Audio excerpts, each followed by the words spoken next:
Timoteo, capítulo 3. Vamos a relembrar um pouco daquilo que falamos, capítulo 3, versículo 21, e depois o capítulo 4 até o versículo 7. Vamos a ler desde o versículo 21 até o versículo 7 do capítulo 4. Nessa passagem, lembrando mais uma vez, o apóstolo Paulo mostra a causa da divisão. Estava a existir uma divisão na igreja de Corinto, na altura, né, onde muitos dos irmãos dentro da igreja estavam a passar por diferentes situações, circunstâncias, e alguns já tinham como equipas, vamos a falar assim mais uma vez. Existia a equipa apóstolo Paulo, equipa Apolos, equipa tal. É como que se aqui houvesse equipa Pastor Brian, equipa Ederson. E assim, então, estava a acontecer divisões dentro da igreja. O apóstolo Paulo vai a revelar aqui, neste momento, qual era essa causa da divisão. E a causa da divisão era o orgulho e a vanglória. No versículo 21 do capítulo 3, o apóstolo Paulo vai dizer: portanto, ninguém se glorie nos homens, porque tudo é vosso. Seja Paulo, seja Apolo, seja Cefas, seja o mundo, seja a vida, seja a morte, seja o presente, seja o futuro, tudo é vosso. E vós de Cristo e Cristo de Deus. Nesta primeira parte, o apóstolo Paulo está a reafirmar a identidade da igreja de Corintos, né? Muitas vezes há causa de divisão dentro da igreja por causa de falta de identidade. Esquecemos de quem nós somos em Cristo Jesus. Nos tornamos responsáveis de alguma outra coisa e não somos responsáveis em outras coisas. Por quê? Porque eu acho que isto é melhor para mim, eu gosto mais disto, né? Mas aquilo eu não sou responsável.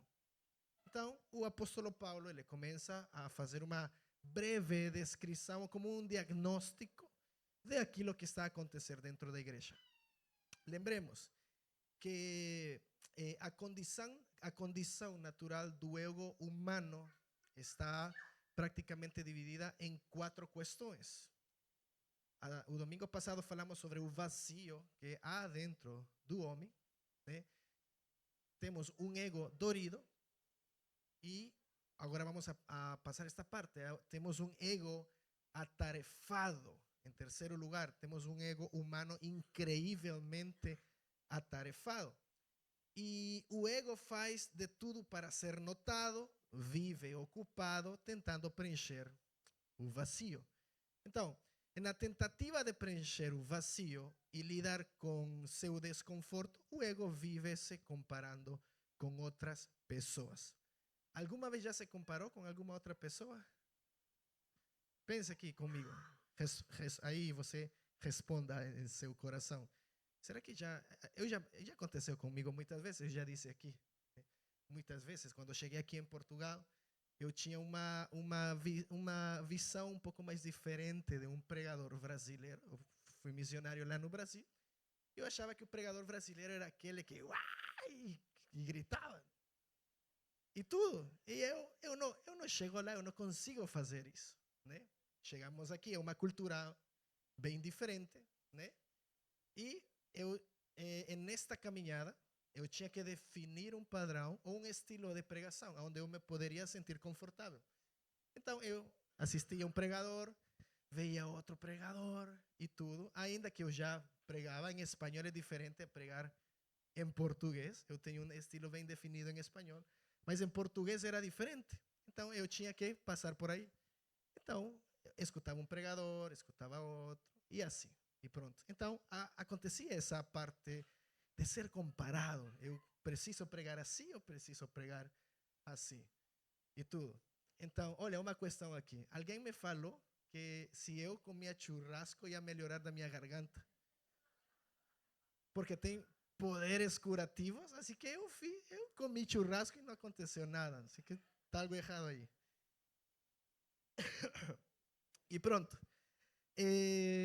Então, o ego muitas vezes vive comparando, muitas vezes com outras circunstâncias, com outras situações. Se eu tenho aquilo, se eu tenho o outro, se eu sou assim, ou se eu não sou assim, e tudo. Então, e faz isso o tempo todo. Então, trabalhamos em coisas que não gostamos, fazemos dietas, ou sim, dietas, né, que detestamos. Quem já passou agora, no início do ano, por um regime? Por quê? Ah, porque queria melhorar e não sei o quê. Porque estamos comparando-nos. Uma coisa é fazer isso por saúde, porque eu preciso, ou porque outros estão a fazê-lo. Né? Então, estamos em essa constante comparação. Então, realizamos todo tipo de coisas, não pelo prazer de realizá-la, mas apenas para construir um currículo que impressione. E nós vemos muito que acontece isso, como eu falava no início.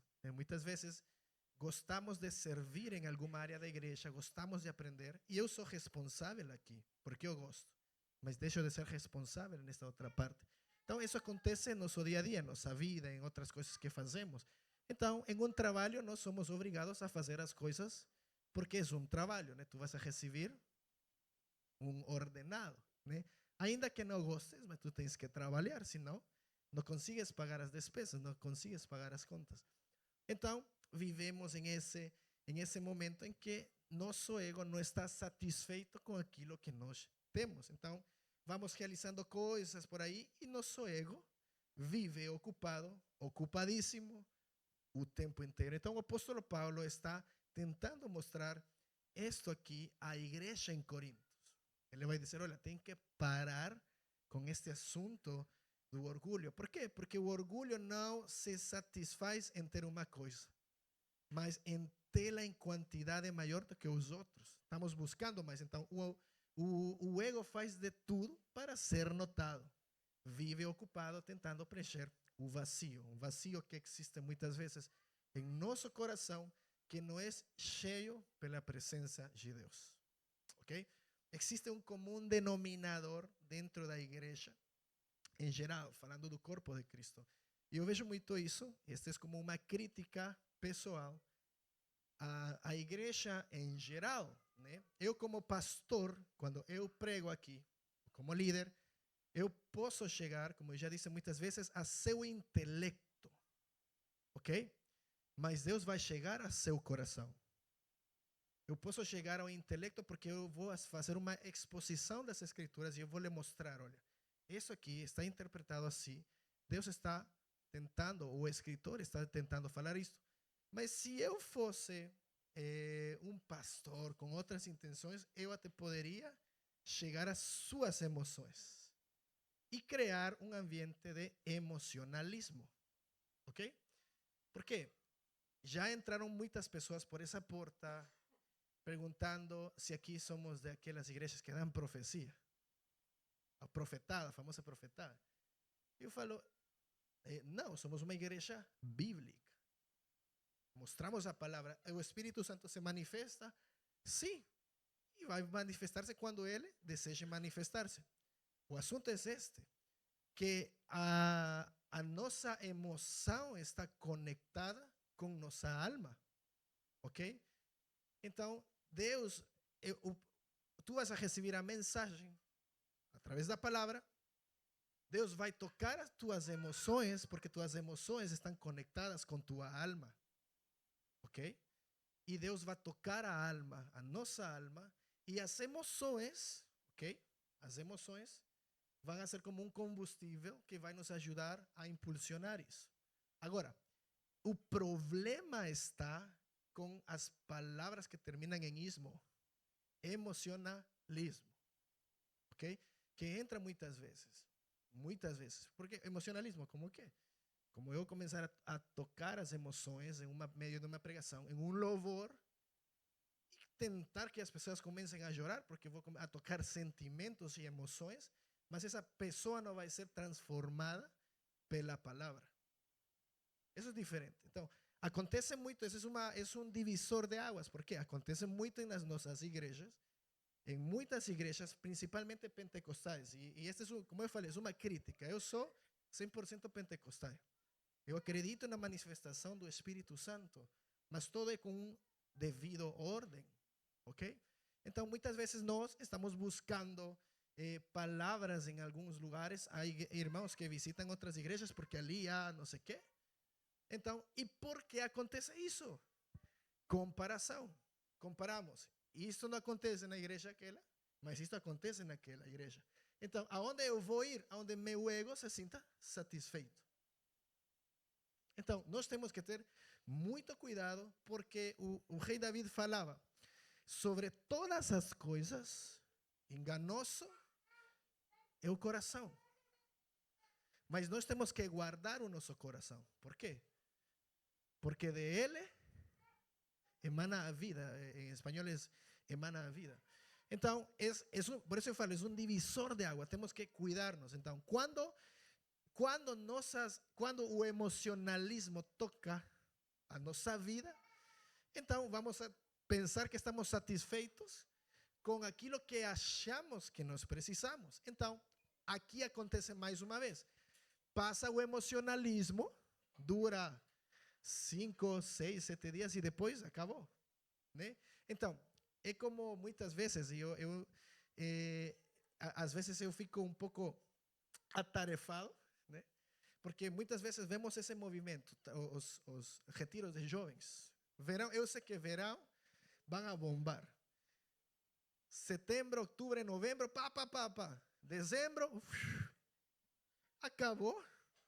Por quê? Porque há um emocionalismo. Não há convicção. Então, a emoção está conectada com a convicção. Então, está a ver a ideia até aqui?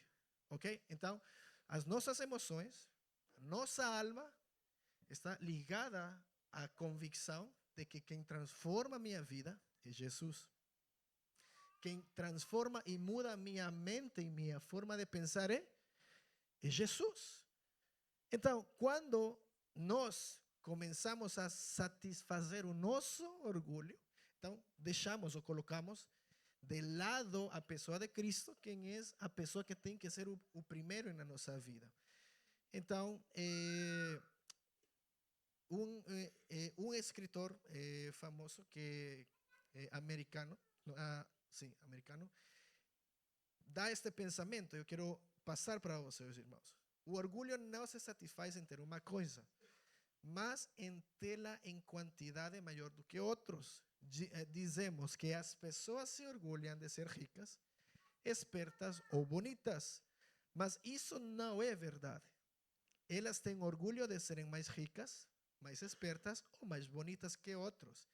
Se todos fossem igualmente ricos ou inteligentes ou bonitos, não existiria motivo de orgulho. Ok? Está a ver a diferença, a ideia. Não é o facto de ser eu pobre ou rico, não. É o facto de que eu me orgulho desse estado. Então, o estado natural do ego é assim. O apóstolo Paulo ele vai falar, e eu quero pedir aos irmãos que possam ir para Gálatas, capítulo 5, versículo 26. O apóstolo Paulo vai fazer aqui, vai utilizar esta palavra. Lembremos que temos 3 palavras para descrever o orgulho, que é o híbris, que é em grego. O híbris é o orgulho que se manifesta externamente, ok? Temos a hiperefania, que é o análise pessoal de como eu me considero que eu sou. E vamos a ter aqui aquele que o apóstolo Paulo vai usar constantemente em suas cartas, que é o ofício, que é essa palavra, a tradução do grego, inchado, inflamado. Então, o apóstolo Paulo, em Gálatas capítulo 5, versículo 26, vai dizer: não sejamos cobiçosos de vanglorias. En esta parte ele vai utilizar esta palavra, inchados. Eu tenho aqui outra versão que diz: não sejamos presunçosos, provocando, inchando uns aos outros e tendo inveja, desinflado uns dos outros. Então o apóstolo Paulo vai fazer uma comparação aqui, que isso nos leva ao quarto lugar, que o ego humano é frágil. Nosso ego está fragilizado. Qualquer coisa superinflada, vamos pensar em um balão que está superinflado.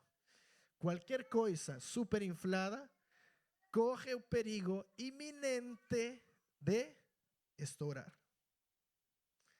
A palavra do Senhor diz que antes da altivez, antes da queda do homem, é a altivez ou o coração altivo.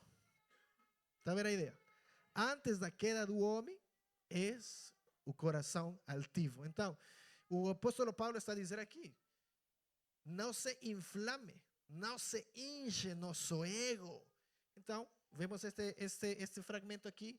Qualquer coisa superinflada corre perigo iminente de estourar. Então, aqui vemos que meu ego nunca fica satisfeito. Minha autoestima, meu amor próprio, minha necessidade de saber que sou mesmo alguém, nada disso é preenchido. Porque meu ego é insaciável. E esse é o estado natural do eu humano. O desejo do apóstolo Paulo é que essas pessoas em Corintos vejam a diferença que o evangelho faz, a diferença que o evangelho faz é como esse evangelho que transformou tudo para ele. Eu sempre me pergunto, faço esta pergunta, que foi aquilo que o apóstolo Paulo viu para que sua vida fosse radicalmente transformada? Porque o apóstolo Paulo, mais à frente, ele vai começar a fazer uma comparação de si mesmo. O apóstolo Paulo vai nos mostrar que seu ego já não está mais focalizado em ele, sino que está satisfeito na pessoa de Cristo. ¿Por quê? Porque ele foi transformado, porque ele foi perdoado, e ele se torna uma nova criatura. E vamos a ver todas as coisas que depois acontecem na vida de Paulo. Então, como ele está... Estamos falando aqui desta descrição. Se nós vemos um balão inchado, está cheio de ar, e em algum momento vai estourar, então demonstra que não está abastecido com algo sólido. Então, muitas vezes vamos encher o nosso ego com coisas que não são sólidas. Ok? A única coisa que vai lhe dar solidez em sua vida é isto, irmãos. É a palavra do Senhor. É isso aqui. Agora, eu quero que você analise nesta semana. Quantos de vocês, e se responda a você mesmo, vamos a fazer uma autoanálise. Quantos de vocês leram as escrituras nesta semana? Ok? Quantos de vocês pegaram uma caneta ou um marcador e marcaram as escrituras? Agora, aquilo que vocês marcaram nas escrituras, quanto impacto causou na semana que vocês ficaram pensando a semana toda naquilo que vocês leram? Analise comigo. Qual é o problema do ego? Que eu vou tentar fazer meu devocional pessoal, e aqui está a mentira de Satanás.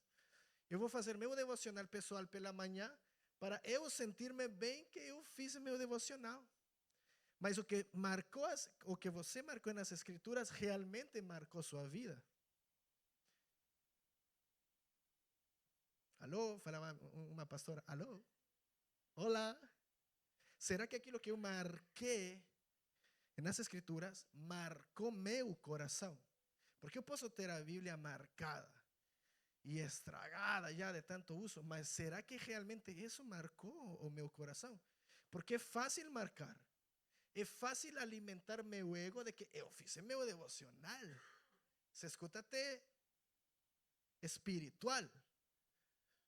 Mas realmente essas palavras cruzaram, atravessaram meu coração. Porque esse aí é uma marca de um ego transformado pela graça de Deus. Que as palavras que eu leio se tornam vivas dentro de mim. Cada dia, cada semana. Eu não lembro em algum momento, e isso é algo pessoal, e não é porque como pastor é pastor, não. Eu comecei a viver estas experiências desde que estava adolescente. eu nesta semana com Leslie, já temos uma rotina de as segundas-feiras, vamos a deixar os miúdos e tal, e vamos fazer as compras da semana, ou alguma coisa assim. E geralmente passamos em algum lugar para tomar pequeno almoço. Estávamos em um lugar e vimos esse adolescente tinha que uns 15 anos o máximo. Estávamos em um McDonald's, estávamos a passar a comer alguma coisa. O miúdo estava com a Bíblia assim. Eu falei para Leslie, esse miúdo está a ler a Bíblia? E ele falou, sim. Irmãos, eu tirei uma foto. Eu estava a pedir um negócio e fiquei assim. Olha, porque isso impactou tanto a minha vida que eu disse, olha, ainda há esperança neste mundo. Ainda há. Agora, quanto nós estamos a expor a nossa vida às Escrituras? Como nossa vida está a ser transformada? Porque, irmãos, volto a falar mais uma vez.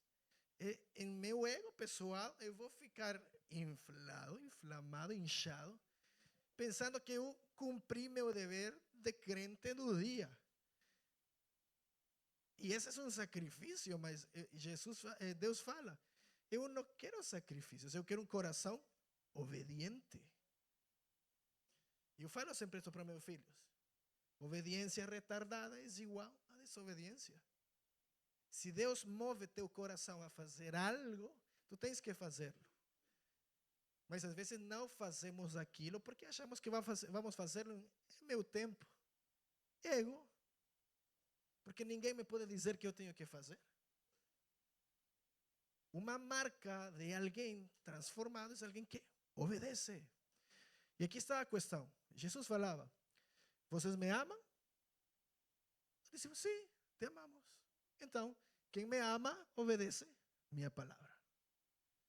Então, é fácil eu encher meu coração com coisas que eu acho espiritualmente, que até espiritualmente escuta bem. Mas realmente está a marcar a minha vida. Então, o complexo de superioridade e o complexo de inferioridade são a mesma coisa. Pois os dois resultados do facto da pessoa estar superinflada. Então, vemos o contrário. Uma pessoa é altiva e uma pessoa que tem sua moral pelo chão. Inflado, desinflado. Então, como precisa a minha vida ser transformada? Eu permitindo a Jesus transformar. E aqui entra o acto de humildade. Reconhecer que eu preciso mudar, que minha vida precisa mudar. Essa é uma marca que o Evangelho nos deixa nos nossos corações. Agora, o apóstolo Paulo, nesta carta de Gálatas, no capítulo 5, versículo 26, que estamos falando, ele vai falar isso. Não sejamos presunçosos, provocando uns a outros e tendo inveja uns dos outros. Agora, isso nos leva a uma visão transformadora do eu. O apóstolo Paulo vai falar em 1 Coríntios, vamos a ir ao capítulo 4 e vamos a ler desde o versículo 1 até o versículo 4. Vamos a tratar o segundo assunto aqui, a visão transformadora do eu. O apóstolo Paulo aqui vai fazer uma exposição de sua vida. E diz assim, que os homens, vamos a ler essa versão.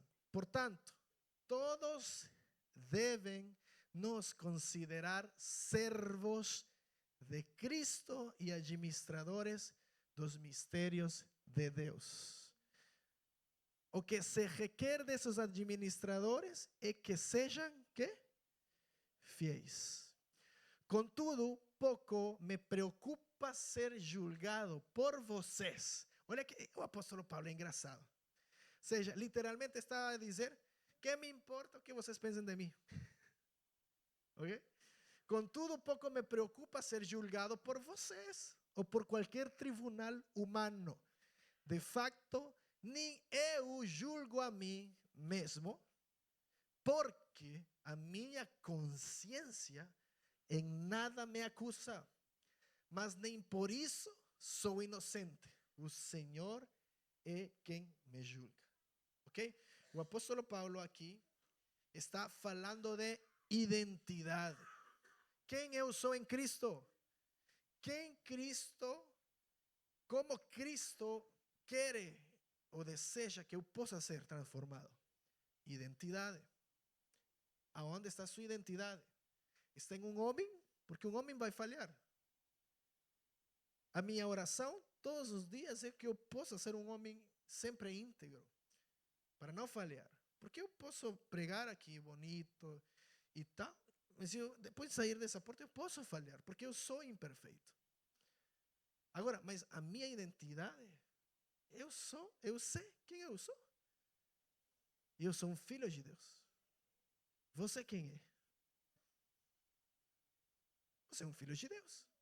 Ok? Então, o apóstolo Paulo vai falar aqui de identidade, porque ele começa a dizer já logo que os homens, versículo 1, se me ajudam a retornar, vamos ver o versículo 1, sempre neste capítulo, que os homens nos consideremos como ministros de Cristo. Por tanto, todos deben nos considerar servos de Cristo y administradores dos misterios de Deus. Todos somos chamados a servir. Todos. Eu não estou a dizer aqui, irmão, serve em alguma área da igreja. Não, isso é Deus com você que vai tocar seu coração em servir. Se você não está a servir, esse é um assunto onde Deus vai te julgar a ti. Está aí. É Deus. Eu te chamei para algo e tu não querias. Ah, filho. Agora, voltando a esta parte, ele fala de identidade. E o apóstolo Paulo, para ele, a opinião das pessoas já não é relevante. Muitas vezes nós ficamos ali pensando que vão a falar de mim, que vão a pensar de mim, que não sei o quê. E aqui, por quê? Porque estamos alimentando o nosso ego, porque me importa o que os outros pensem de mim. Ok? Então, não está mal que você se cuide, que você esteja bonito. Isso faz parte, né? Você tem que cuidar-se, tem que refletir a imagem de Cristo. Somos criados à imagem de Deus. O problema está em que eu me importe com aquilo que as pessoas acham quem eu sou, ou pensam. E aqui está a mentira de Satanás, ok? Aqui está a mentira de Satanás. Por quê? Porque há muitas pessoas que não se congregam, que não visitam a igreja, que não gostam de ser discipulados. Por quê? Porque Deus conhece meu coração. Quem já ouviu isso? Eu já, por aqui em algum lugar, eu já fui lá e assim, olha, que quero convidar na igreja. Ah, e eu creio em Deus e tudo. Mas Deus conhece meu coração e por isso não me congrego. Algo está acontecendo aí. Cuidado. Algo está acontecendo em um coração que não aceita ajuda. Agora, eu quero que pense, agora estávamos aqui a louvar a Deus. Eu geralmente gosto de estar cantando aí, mas agora estou com a minha voz assim, eu não conseguia cantar, tinha que guardar para poder pregar. E quando estávamos cantando este louvor, o segundo louvor acho que foi, qual era o refrão? Cantaré de teu amor para sempre. Mas é maravilhoso. Repare e pense. Eu não consigo cantar agora com minha mão, mas vou levantar as mãos. Mas o que acontece? Estamos insensibilizados e não reparamos o que esse louvor pode dizer. A palavra do Senhor diz: todo o que tem fôlego. Então, por que não canta? Por que não louva a Deus? Temos que louvar a Deus. Imagina, eu quero que pensemos em isto. Quando temos uma visão transformadora de nosso eu não me importo com aquilo que as pessoas pensem, mas me preocupo com aquilo que Deus pensa. Cuidado, porque eu posso tomar aquela atitude, eu não me importo com aquilo. Erro, orgulho. O assunto está aqui. Eu não me importo com o que as pessoas pensem, mas me importo em aquilo que Deus pensa de mim. E que Deus pensa de você? Que você tem que ser fiel. Além disso, requer-se dos mordomos que cada um se ache fiel. E essa é a parte difícil. Sou fiel com Deus? Uma visão transformadora do eu é isso. Não me importa o que as pessoas pensem de mim, mas me importa o que Deus pensa de mim, porque quando eu me importo com aquilo que Deus pensa de mim, então eu vou dar uma vida de frutos. Pelos frutos seremos conhecidos. Amém ou não amém? Pelos frutos vamos ser conhecidos. Então, vemos aqui o que Deus pensa, ok? E o que Satanás vai colocar em teu coração. Agora, qual é o nosso desafio? O nosso desafio é que a humildade do evangelho mata a necessidade que tenho de pensar em mim. ¿Sabe a ideia? Qual é o nosso desafio? A humildade do evangelho mata a necessidade que tenho de pensar em mim. Então, é importante porque neste versículo Paulo demonstra que o estado do seu ego, falando dele, é inerente a qualquer tribunal humano, no sentido de que ele não se preocupa em buscar um selo de aprovação. Lembra que falamos alguns meses atrás, eu falava que muitos somos viciados pela aprovação de outros. Foi o grande erro do ego que destruiu a vida do rei Saul. Quando Samuel chega com ele e falou: por que não esperastes? Eu te falei, espera que eu chegue e vamos a fazer o sacrifício a Deus. E ele falou que o povo queria fazê-lo. Viciado pela aprovação de outros. Que foi que lhe custou? O reino tudo, irmãos. O reino tudo, um acto de desobediência. Então, vemos aqui que a humildade que transborda em uma vida transformada é por causa do evangelho. É por causa da necessidade que eu tenho de Cristo em minha vida. Então, o apóstolo Paulo está a dizer que isso significa que Paulo não quer que já não está com esse padrão ou esperando a aprovação das pessoas. Ele começa a estabelecer os padrões. Eu me importo com aquilo que Deus pensa de mim. Se eu me importo com aquilo que Deus pensa de mim, então eu vou dar esse fruto. As pessoas vão ver. Agora, continuando com a leitura em Coríntios, aqui no capítulo 4, no versículo 4, ele vai dizer: porque em nada me sinto culpado, mas nem por isso me considero justificado ou inocente. O Senhor é quem me julga.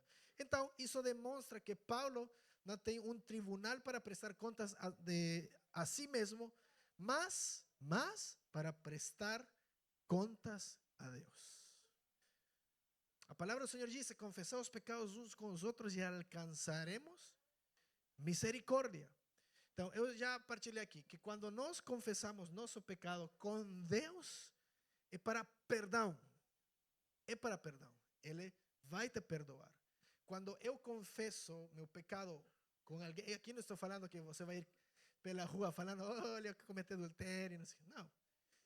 Você vai buscar alguém que vai te ajudar, que vai te discipular, que vai te aconselhar, que vai te encaminhar, né? E essa confissão é para quitar esse peso. Te libera desse peso porque tu partilhas com outra pessoa esse peso. E essa pessoa te ajuda. Então, o apóstolo Paulo está a falar isso, que ele já não tem que prestar contas às pessoas, mas para prestar contas a Deus, porque se importa com aquilo que Deus. E, consequentemente, isso vai dar resultado de que nós projetemos a imagem de Cristo a outros. Agora, portanto, os pecados de Paulo e sua identidade estão separados, pois ele não permite que o pecado seja uma forma de desvalorizar quem ele é ou valorizá-lo. Então, o apóstolo Paulo nos mostra aqui, porque ele mesmo se considera, ele mesmo vai dizer que ele se considera um maior dos pecadores. Então, isso não influencia na forma como ele pensa de si mesmo. Só diz que está consciente dos seus pecados, mas quem o define é verdadeiramente Deus.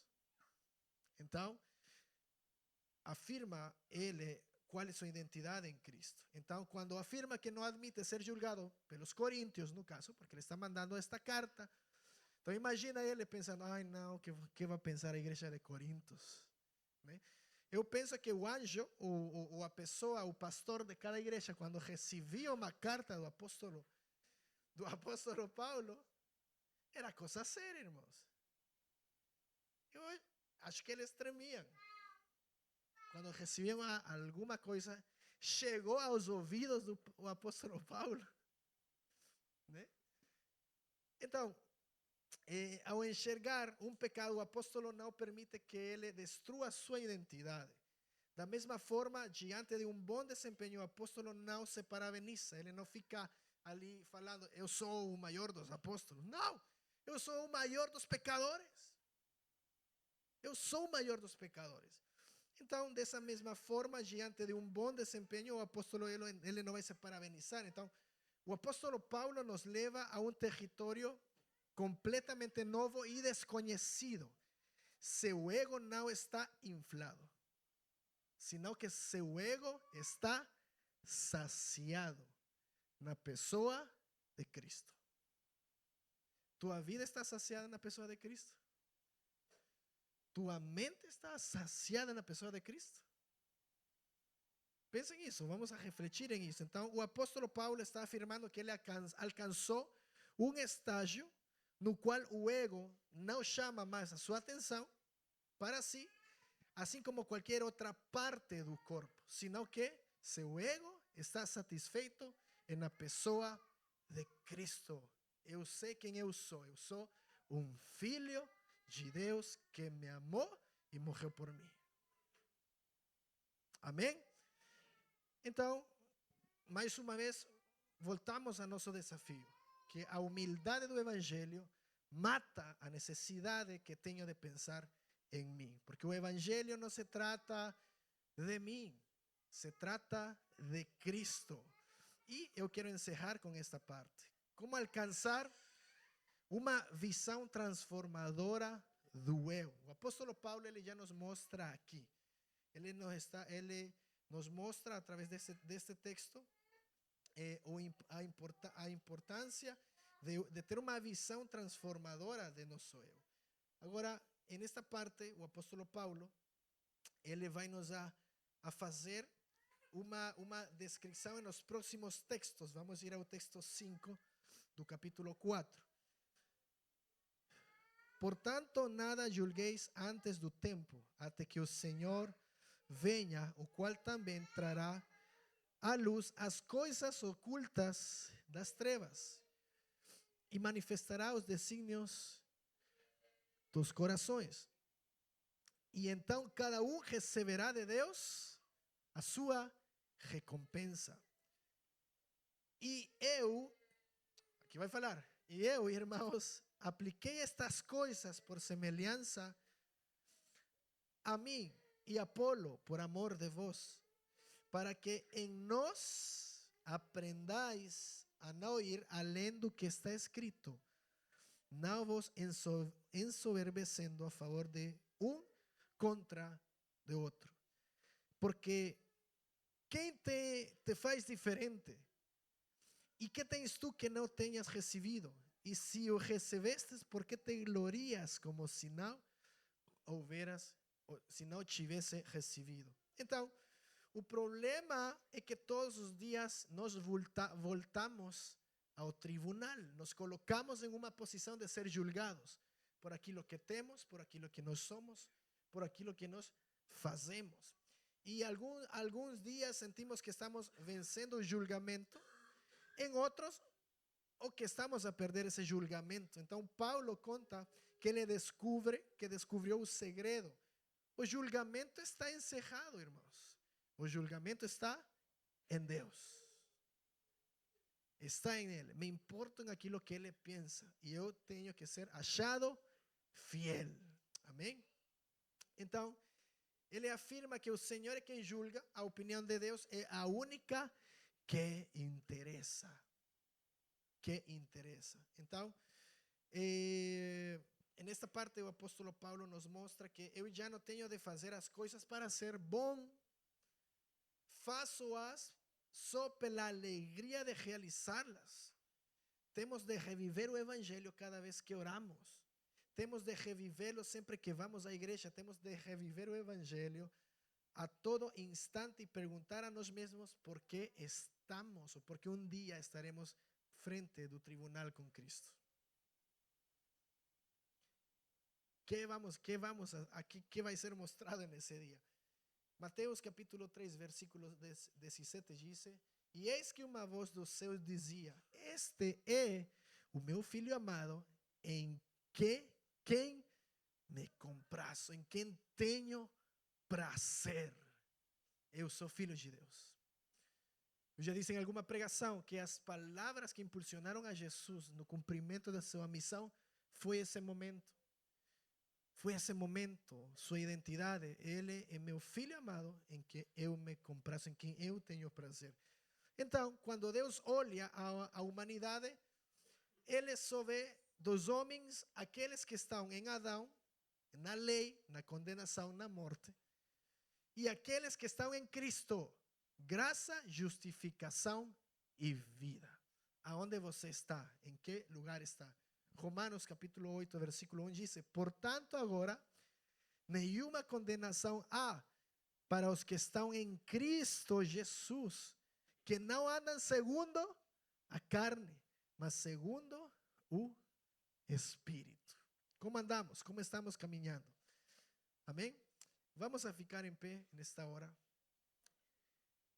E olha o que o apóstolo Paulo vai falar aqui. O apóstolo Paulo vai dizer: